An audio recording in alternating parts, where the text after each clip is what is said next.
Autoline Daily is brought to you by Bridgestone, your journey, our passion, and by Dow Automotive Systems, improving durability and increasing design flexibility with Betamate structural adhesives at dowbetamate.com. Hello and welcome to Autoline Daily. We start off today tracking the progress that Nissan is making in North and South America. The company is pouring $5 billion into expanding its manufacturing footprint in the U.S., Mexico, and Brazil, and it will have the capacity to make more than 2 million vehicles a year by early next year. This includes the four-cylinder engines it will manufacture for Infiniti and Mercedes-Benz in the U.S.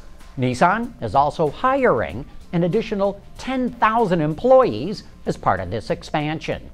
One of the ways that Nissan can justify its manufacturing expansion in the Americas is that it will be exporting a good number of those vehicles to other global markets. For example, it already shipped 900 right-hand steer Pathfinders made in Smyrna, Tennessee, to Australia and New Zealand, and it now exports to 61 other markets around the world. In fact, 14% of Nissan's U.S. production now goes to exports.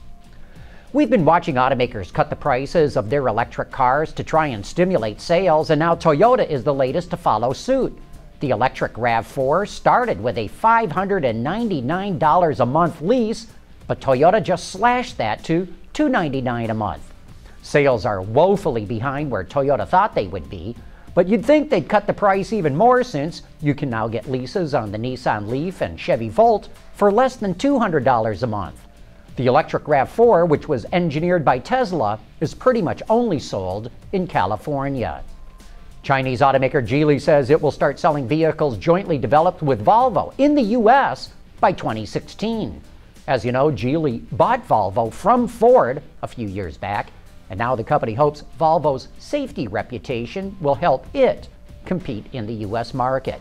And in other Volvo news, the company released a short video that teases the Concept C Coupe before it debuts in Frankfurt. It doesn't appear to show much, but halfway through the video, 4 images are shown quickly that reveal a few close-ups of the car. And what a good-looking car! Speaking of Frankfurt, Infiniti released this image of the Q30 concept that will debut at the show. The company says it showcases the brand's design language wrapped around a compact vehicle, and that it incorporates the body stylings of a coupe, a hatch, and a crossover. And Peugeot will have a new hatchback based on the 308 at the show called the 308R Concept. It's powered by a 1.6-liter four-cylinder engine that's mated to a 6-speed manual which cranks out 270 horsepower. It also features several carbon fiber body parts. Peugeot says this concept showcases the company's desire to take the brand more upscale. I'm Sean McElroy in South Carolina, where I've been driving a vehicle with the world's first 9-speed transmission. That report coming up next. Here's another great thing about the all-around performance of our Dueler tires. A comfortable, quiet ride. At Bridgestone, our passion for performance knows no bounds. The world's first 9-speed transmission may have been designed in Germany, but Tier 1 supplier ZF is ready to build as many as 800,000 of the fuel-saving transmission in South Carolina for the likes of Chrysler, Range Rover, and other OEMs as well.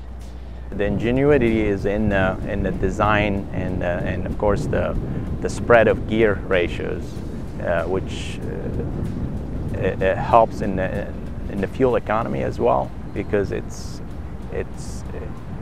takes advantage of the fuel map of the engines, and it concentrate on or it looks at the sweet spot of the fuel map of the engine.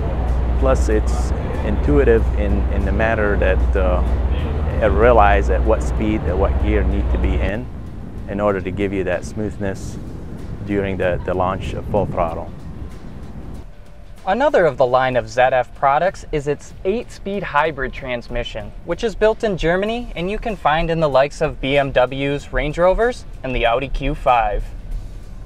very significant about our 8-speed hybrid transmission is that it requires the same installation space like a normal 8-speed transmission. This means we replace the torque converter with an electrical machine within the same installation space required for a normal 8-speed transmission.